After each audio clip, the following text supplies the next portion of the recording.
আমি ঘরে একা ছিলাম, আর আমি ঘুমের ভান করেছিলাম। আর দেখি সেই কাজের ছেলেটি ধীরে ধীরে আমার দিকে এগিয়ে আসছে।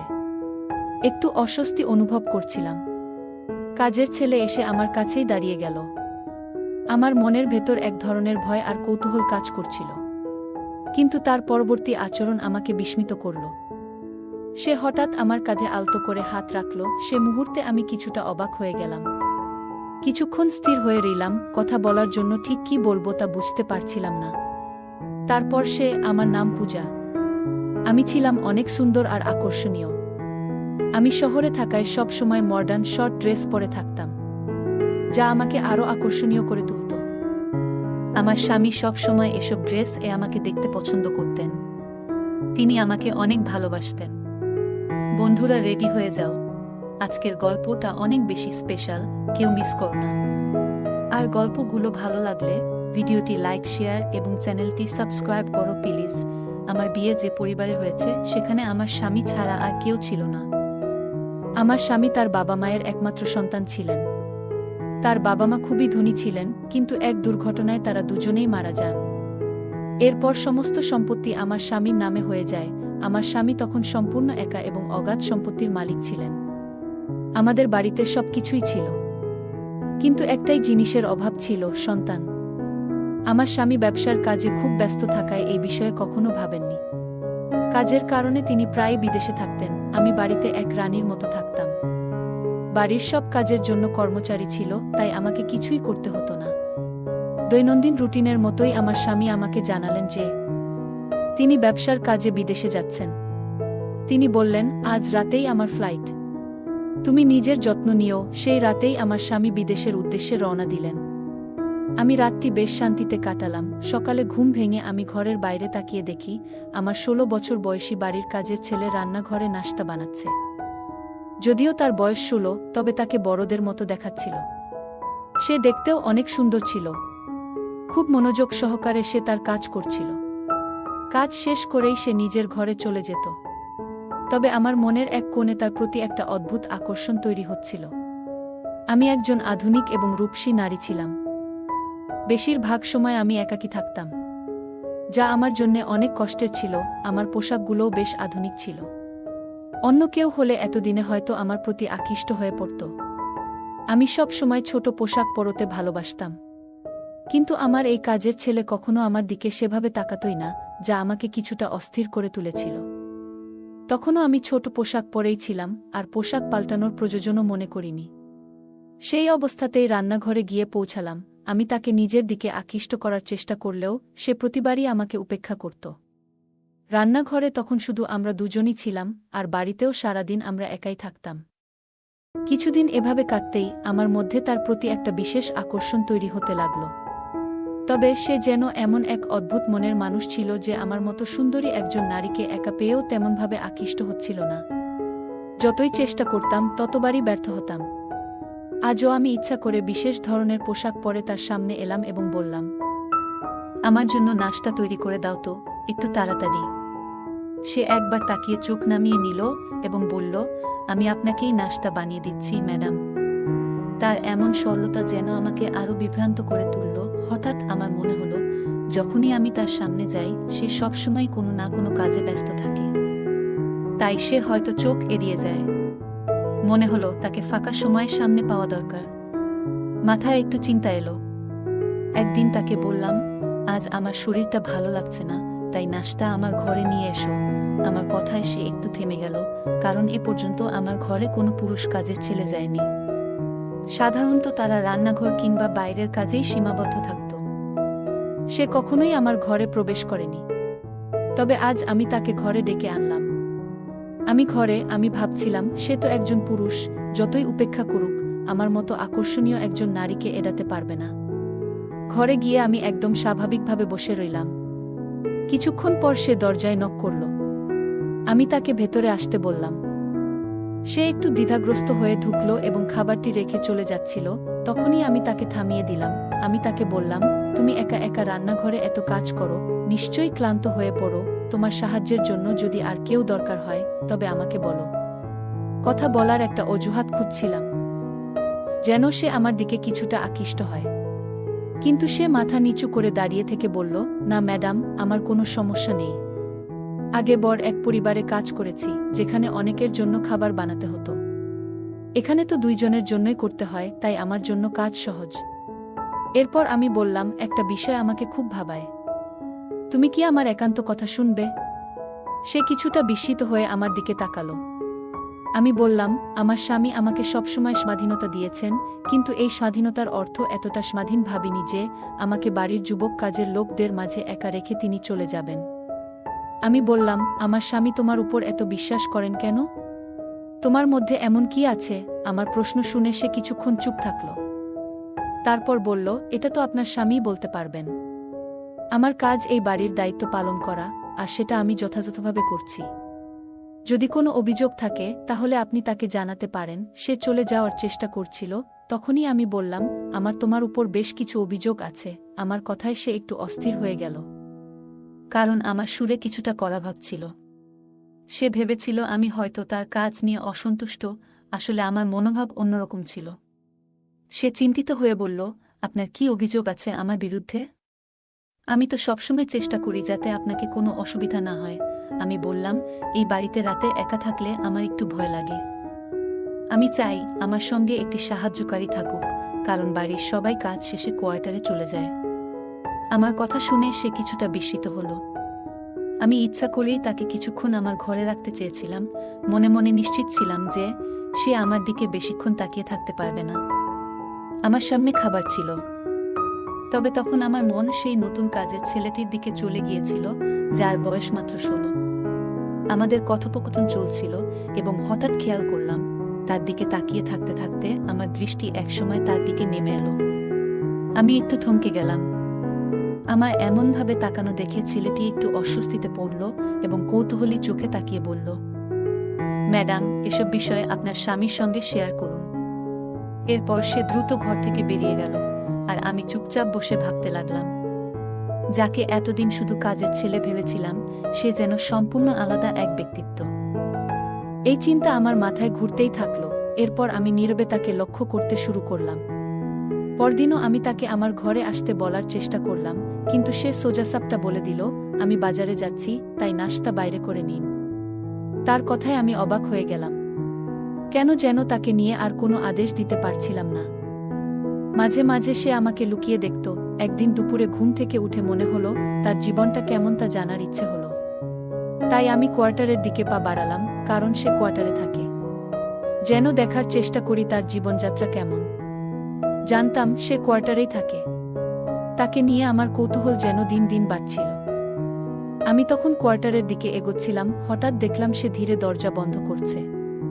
আমি চুপচাপ দাঁড়িয়ে তার দিকে তাকিয়ে রইলাম। এরপর সে বাড়ির দিকে পা বাড়ালো এবং সোজা আমার ঘরের দিকে হাঁটতে লাগল। সে আস্তে করে আমার ঘরের দরজা খুলল এবং ভেতরে ঢুকে গেল। আমার মন আতঙ্কে ভরে উঠল, কারণ সে নিশ্চয়ই বুঝে যাবে আমি ঘরে নেই। দ্রুত রান্নাঘরে গিয়ে লাইট জ্বালিয়ে পানির জগে পানি ভরতে লাগলাম। কিছুক্ষণ পরে সে আমাকে খুঁজতে খুঁজতে রান্নাঘরে চলে এলো। আমাকে দেখে বলল, আপনি এখানে? আপনাকে ঘরে না দেখে একটু চিন্তিত হয়ে পড়েছিলাম।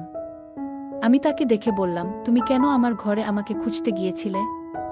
আমার প্রশ্নে সে হঠাৎ অপ্রস্তুত হয়ে গেল এবং গলা সামলে বলল, আসলে পানি নেওয়ার জন্যই গিয়েছিলাম। আজ জগে পানি রাখা ভুলে গিয়েছিলাম, তাই ভাবলাম একটা বোতল দিয়ে আসি। আমি তার দিকে তাকিয়ে রইলাম, কারণ আমি তো পানির জগটা আসলে শুধু একটা অজুহাত হিসেবে ব্যবহার করছিলাম। আমার ঘরে পানি আগে থেকেই ছিল। এরপর সে নীরবে নিজের কোয়ার্টারের দিকে ফিরে গেল, আর আমিও ঘরে ফিরে এসে দরজা বন্ধ করে চিন্তায় মগ্ন হয়ে রইলাম। এতদিন তাকে শুধু একজন কাজের ছেলের মতো দেখেছিলাম, যে সবসময় নিজের কাজ করত আর আমার সঙ্গে আমার চোখা এড়িয়ে চলত। একবার তো সে আমার ঘরে আসতে সরাসরি মানাও করে দিয়েছিল। তবে আজ হঠাৎ সে আমার ঘরে কেন এসেছিল? তার এই আচরণে আমি বিভ্রান্ত হয়ে পড়লাম এবং সারারাত এসব ভেবে কাটালাম। সে লিখিয়ে আমার ঘরে আসতো আর আমি সেটা জানতামই না। পরদিন সকালেও এই বিষয়টি নিয়ে আমি চিন্তা ছিলাম। তাকে তখন সম্পূর্ণ অন্যরকম একজন মানুষ মনে হচ্ছিল।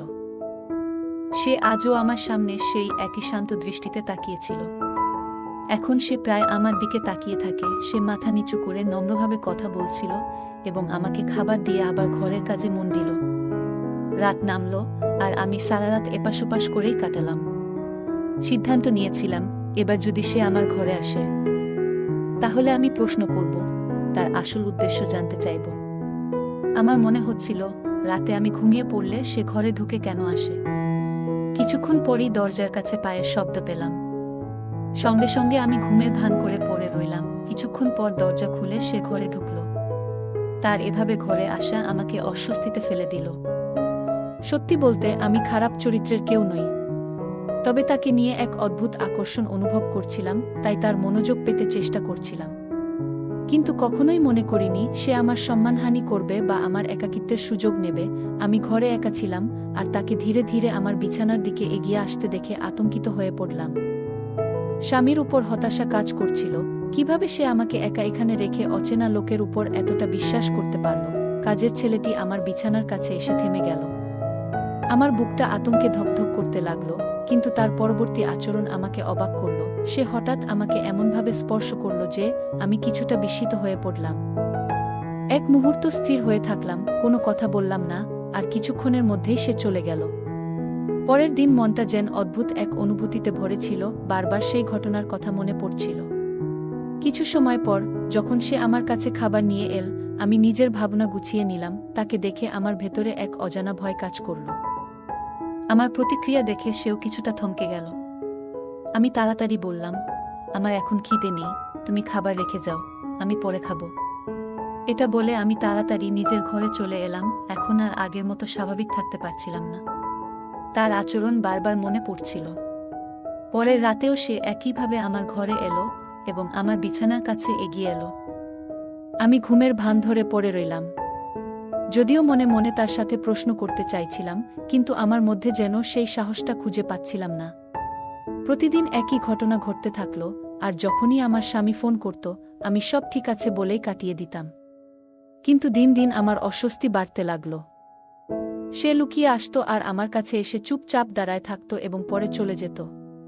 মনে হতো তার মধ্যে এক অদ্ভুত রহস্য লুকিয়ে আছে, যা আমি জানতাম না। এক রাতে সে আবার আমার ঘরে ঢুকল এবং সে চলে যাওয়ার পর আমি আস্তে করে উঠে তার পেছনে এগোলাম। লক্ষ্য করলাম সে বাড়ির বাইরে কোয়ার্টারে না গিয়ে গেটের দিকে এগোচ্ছে। এ দৃশ্য দেখে আমি একটু ভয় পেয়ে গেলাম। রাতের এ সময় সে কোথায় যাচ্ছে? আমি সারা রাত অপেক্ষায় কাটালাম, কিন্তু সে আর ফিরল না। তার এসব অদ্ভুত আচরণে আমার ঘুম উড়ে গেল। অপেক্ষা করতে করতে ভোর 5টা নাগাদ দেখলাম সে ঘরে ঢুকছে। তার পরনে থাকা কাপড়ে লাল দাগ দেখা যাচ্ছিল, যেন খুব ক্লান্ত ছিল। দ্রুত কোয়ার্টারের দিকে যেতে শুরু করল, আর আমি অবাক হয়ে ভাবতে লাগলাম সে সারা রাত কোথায় ছিল। তার এই রহস্যময় আচরণ আমার মনে ভীতি ও সন্দেহের সৃষ্টি করল। সে তো আমার কাছে কেবল একজন তরুণ চাকর, কিন্তু তার এমন অদ্ভুত আচরণে তাকে নিয়ে আতঙ্কিত হচ্ছিলাম। আগে তার কাছাকাছি থেকে ভয় পেতাম না, কিন্তু এখন তার প্রতিদিনের এই রাতের কার্যকলাপ আমার মনে অস্বস্তি বাড়াচ্ছিল। রাতে আমার ঘরে এসে যাওয়ার পর সে কোথায় যেত এবং কেন ভোর 5টা নাগাদ ফিরে আসত, এই সব কিছু ভাবতে গিয়ে আরও ভয় বাড়ছিল। আমার স্বামী প্রতিদিন কাজ থেকে ফিরলে খুবই ক্লান্ত থাকত এবং তার জামাকাপড়ও বেশ নোংরা হয়ে যেত। আমি ছোটবেলা থেকে খুবই যত্নে বড় হয়েছি, তাই এই ধরনের পরিস্থিতি দেখে ভীত হয়ে যেতাম। আমার মানসিক শান্তি বিঘ্নিত হচ্ছিল, যার ফলে আমি প্রায় অসুস্থ হয়ে পড়ছিলাম। একদিন আমার স্বামী আমাকে ফোন করে আমার স্বাস্থ্যের খোঁজখবর নিল। কথা বলতে গিয়ে আমি চোখের পানি ধরে রাখতে পারলাম না এবং তাকে বললাম যে আমার একজন কাজের মহিলা প্রয়োজন। আমি এখানে একা পুরুষ কর্মচারীদের সাথে থাকতে আরাম বোধ করি না। আমার স্বামী আমাকে শান্ত করার চেষ্টা করল এবং বলল, তুমি এখনো বাইরের জগৎ সম্পর্কে ভালোভাবে জানো না। অনেক সময় এই ধরনের গৃহকর্মীরা বিশ্বস্ত না হয়ে চুরি করে বা সমস্যা সৃষ্টি করে। তাই আমি তোমার নিরাপত্তার ব্যাপারে চিন্তিত। কিন্তু আমি এই কর্মচারীকে পুরোপুরি বিশ্বাস করি। আমি শিগগিরই বাড়ি ফিরে আসব। তার এই কথাগুলো শুনে আমি অবাক হলাম। আমার মনে হচ্ছিল কেন আমার স্বামী এই কর্মচারীর উপর এতটা বিশ্বাস করছে। তাকে বললাম, তুমি ঠিক বলেছ, সবাইকে বিশ্বাস করা যায় না। অনেক সময় মানুষ মুখোশ পরে আমাদের মতো সরল মানুষদের বোকা বানায়। এরপরে আমি নিজেও একটু আতঙ্কিত হয়ে পড়েছিলাম, এই ভেবে যে হয়তো এই কর্মচারী তেমন ভালো নাও হতে পারে যতটা আমার স্বামী তাকে মনে করছে। তবে আমার স্বামী আমাকে বলল, আমি তাকে চোখ বন্ধ করেই বিশ্বাস করি। এ বিষয়ে যদি কেউ আমাকে কিছু উল্টোপাল্টা বলে, তাও আমি বিশ্বাস করব না, কারণ আমি নিশ্চিত যে সে তোমার সাথে কিছু ভুল করতে পারে না। তাকে নিয়ে আমার পূর্ণ আস্থা আছে। আমার স্বামীর এই কথাগুলো শুনে আমি খুব চিন্তায় পড়ে গেলাম। মনে হলো হয়তো আমার স্বামী আমার কথাগুলো বিশ্বাস করবে না। সত্যিটা জানাতে চাইছিলাম, তবে সেদিন আর কথা বাড়ালাম না, কিন্তু একা একা চিন্তা করতে করতে আরও বিচলিত হয়ে পড়লাম। গৃহকর্মীর দৈনন্দিন কাজের রুটিন আগের মতোই চলছিল। রাতের বেলায় সে বাড়ির ভেতর ঘুরে বেড়ায়, যখন তখন বেরিয়ে যায়। তার এই আচরণে আমি আতঙ্কিত হয়ে পড়লাম। বারবার ইশারায় স্বামীকে জানাতে চেষ্টা করলাম, কিন্তু সে কিছু শুনতে চাইছিল না। একদিন আমি শেষমেশ স্বামীকে বলে বসলাম যে একজন স্বামীর উচিত তার স্ত্রীর কথায় বিশ্বাস রাখা। আমি জানি এই কর্মচারী আসলে যেমন দেখায় তেমন নয়, এবং সে মাঝে মাঝে বেশ অদ্ভুত আচরণ করে। আমার কথা শুনে স্বামী অবাক হয়ে বলল, কেন, সে এমন কি করে যা তোমাকে ভীত করে তুলছে? আমি তো তোমার কথা কিছুই বুঝতে পারছি না। আমি কিছু বলার আগেই হঠাৎ সেই গৃহকর্মী চায়ের কাপ নিয়ে এসে আমার সামনে দাঁড়ালো এবং আমাকে কঠিন চোখে তাকালো। আমি আতঙ্কে জমে গেলাম। কথার প্রসঙ্গ পাল্টে তাড়াতাড়ি ফোন রেখে দিলাম। সেই চাকর এসে বলল, আপনার স্বামীর সাথে অকারণে এ ধরনের কথা বলে তাকে চিন্তিত করবেন না। যদি আমার উপর আপনার কোনো সন্দেহ থাকে, সরাসরি আমাকে জিজ্ঞাসা করুন। আমি তো কখনো আপনার সাথে খারাপ কিছু করিনি এবং সব সময় খুব নম্রভাবেই কথা বলেছি। আপনি নিশ্চিন্ত থাকুন, আমি আপনাকে কোনো ক্ষতি করব না। তার কথাগুলো নম্র শোনালেও আমি বুঝতে পারছিলাম সে আসলে আমাকে সতর্ক করছে যেন আমি আমার স্বামীকে কিছু না বলি। আমি চুপ করে থাকলাম। তার দৃষ্টি নিজের থেকে সরাতে বললাম, না, তোমার উপর সন্দেহ নেই, তবে একাকিত্ব ও ভয় আমায় কাবু করে ফেলছে। আমি একা থাকতে পারছি না, তাই চাইছি যেন একজন মহিলা সহকারী আমার সাথে থাকে। সে আমাকে এক ধরনের ভাবলেশহীন চোখে কিছুক্ষণ দেখে নিয়ে বলল, আপনি চিন্তা করবেন না, এখন থেকে আপনার আর ভয় লাগবে না। আমি নীরবে মাথা নাড়লাম, কিন্তু মনে মনে সিদ্ধান্ত নিলাম যে আমার স্বামীকে সব বলতেই হবে। এরপর থেকে গৃহকর্মী যেন আমাকে নজরে রাখার কাজ শুরু করল। আগে কাজ শেষ করেই কোয়ার্টারে চলে যেত, কিন্তু এখন সে সারাদিন বাড়ির আশেপাশে ঘোরাঘুরি করত এবং প্রায়ই আমার ঘরের দিকে উকি দিত। তার এই অদ্ভুত আচরণে আমি ভয় পেতে শুরু করলাম। আমার মনের অবস্থা ক্রমেই খারাপ হয়ে উঠছিল। অসহায়ত্ব যেন চরমে পৌঁছে গিয়েছিল। না পারছিলাম আমার স্বামীকে কিছু বলতে, না পারছিলাম এই গৃহকর্মীর থেকে মুক্তি পেতে। আমার মনে হচ্ছিল সে যেন আমাকে নিজের নিয়ন্ত্রণে নিয়ে ফেলেছে। ঠিক সেই সময় আমার স্বামী আমাকে জানালেন যে তিনি বাড়ি ফিরছেন। এই খবর শুনে আমার মুখে আনন্দের ছোঁয়া এলো। আমি অপেক্ষা করতে লাগলাম যেন সামনে বসে তাকে সব কিছু জানাতে পারি। কিছুদিন পর আমার স্বামী বাড়ি ফিরে এলেন। কাজের ছেলে আবার আগের রুটিনে ফিরে গেল, কাজ শেষ করেই বাইরে চলে যাচ্ছিল। আমি তখন স্বামীর সাথে একান্তে সময় কাটাচ্ছিলাম। আমার অবস্থা দেখে স্বামী অবাক হয়ে বললেন, তুমি এত দুর্বল হয়ে পড়েছ কেন? বাড়ির সব ব্যবস্থাই তো রয়েছে, আর এই গৃহকর্মীও তো বলেছে যে সে তোমার বেশ খেয়াল রেখেছে। আমি তার উপর বিশ্বাস করি, সে নিশ্চয়ই ঠিকমতো খেয়াল রেখেছে। তবে কি এমন কি ঘটেছে যা তোমাকে এমন দুর্বল করে দিয়েছে? তার কথা শুনে আমি চুপচাপ তাকিয়ে রইলাম। তখনও তিনি গৃহকর্মীকে একজন ভালো কর্মচারী হিসেবেই দেখছিলেন। আমি বললাম, আমার সমস্যার কারণ এই চাকর। আমি তার সাথে স্বস্তি পাচ্ছি না। আমি চেয়েছিলাম যেন কোনোভাবে আমার স্বামী তাকে দূরে রাখে। প্রতিদিন সে আমার ঘরে আসত, আর আমি চাইলেও কিছু করতে পারছিলাম না। আমি জানতাম সে বুঝে গেছে যে আমি তার উদ্দেশ্য সম্পর্কে সচেতন। আমার কথা শুনে স্বামী গভীরভাবে চিন্তায় পড়লেন এবং বললেন, আমাকে ক্ষমা করো। আমি জানতাম না যে সে এমন হতে পারে। অন্ধবিশ্বাস করেছিলাম। তার চোখে অবিশ্বাসের ছাপ ছিল, তবে আমি তাকে বোঝাতে সক্ষম হলাম যে এটাই সত্য। সে আমার স্বামীকে এতটাই মানসিক কষ্ট দিয়েছিল যে একদিন তার শরীর খারাপ হয়ে যায় এবং তাকে হাসপাতালে নিয়ে যেতে হয়। আমি খুবই উদ্বিগ্ন হয়ে পড়লাম, যদি স্বামীর কিছু হয়ে যেত, তবে আমি নিজে বাঁচতে পারতাম না। আমার স্বামীর জন্য চোখের পানি ফেলছিলাম, তখনই হঠাৎ সেই চাকর এসে বলল, আপনি কি এমন কিছু বলেছেন যা তার এই অবস্থার কারণ হয়েছে? আমি অবাক হয়ে বললাম, তিনি আমার স্বামী, আমি যখন ইচ্ছা তার সাথে কথা বলতে পারি। সে আমার কথা শুনে চলে গেল। 10 দিন পর আমার স্বামী সুস্থ হয়ে বাড়ি ফিরলেন। আমি চুপচাপ ছিলাম এবং তাকে বললাম, আমি আসলে কোনো গোপনীয় কিছু বলিনি। বাড়িতে কিছুই ঘটেনি, শুধু চাইছি তুমি আমার পাশে থাকো। আমি তাকে বোঝানোর চেষ্টা করলাম, কিন্তু তিনি বললেন, তুমি এভাবে কথার প্রসঙ্গ বদলাচ্ছ কেন? আমি নিশ্চয়ই সেই গৃহকর্মীকে জিজ্ঞেস করব এবং তাকে বাড়ি থেকে বের করে দেব। আমি বিশ্বাস করতে পারছি না, এতদিন তাকে ভরসা করে এসেছি, অথচ সে আমাদের এমনভাবে ঠকিয়েছে। স্বামীর কথায় আমি অস্বস্তিতে পড়লাম। তিনি মানসিক চাপে ছিলেন এবং দৃঢ় সিদ্ধান্ত নিয়েছিলেন গৃহকর্মীর সাথে কথা বলার। কিন্তু আমি ভীত ছিলাম, কারণ মনে হচ্ছিল যদি আমার স্বামী গৃহকর্মীর সাথে কথা বলেন তবে সে হয়তো তাকে আরও বিপদে ফেলবে। আমি ভেবেছিলাম আমার স্বামীকে গৃহকর্মীর কাছ থেকে বিপদে পড়তে দিই না। তাকে এ বিষয়ে বোঝানোর অনেক চেষ্টা করলাম, কিন্তু তিনি একবারও শুনলেন না। একদিন স্বামী আমাকে শপিংয়ে পাঠালেন, আর আমি চিন্তায় পড়ে গেলাম, এতক্ষণে তিনি হয়তো চাকরটির সাথে একাই কথা বলছেন। মনের অস্থিরতায় শপিং বাদ দিয়ে তৎক্ষণাৎ বাড়ি ফিরলাম। ঠিক যেমন ভাবছিলাম, স্বামীর ঘর থেকে তর্কাতর্কির আওয়াজ শোনা যাচ্ছিল। আমার স্বামী খুব রেগে গিয়ে গৃহকর্মীকে কিছু বলছিলেন।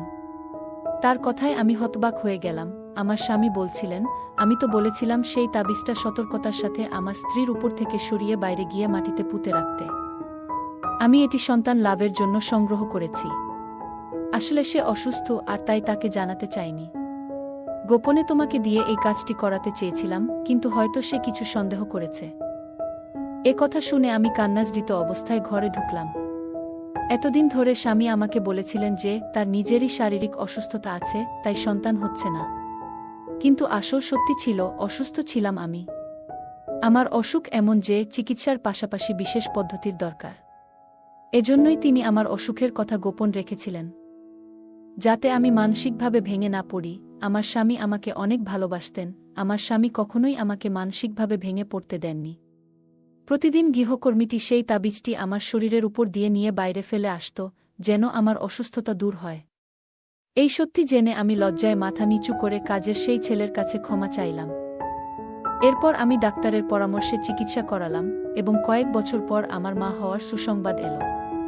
এখন আমি ও আমার স্বামী, আমাদের সেই বিশ্বস্ত কাজের লোক, একসাথে সুখে শান্তিতে জীবন কাটাচ্ছি। বন্ধুরা, যদি এই গল্পটি ভালো লেগে থাকে তাহলে দয়া করে ভিডিওটি লাইক করুন এবং আমাদের চ্যানেলটি সাবস্ক্রাইব করুন। পাশে থাকা বেল আইকনটি প্রেস করুন, যাতে করে আমরা যখনই নতুন ভিডিও আপলোড করি তার নোটিফিকেশন সবার আগে আপনার কাছে পৌঁছে যায়। ধন্যবাদ, দেখা হবে আমাদের পরবর্তী ভিডিওতে।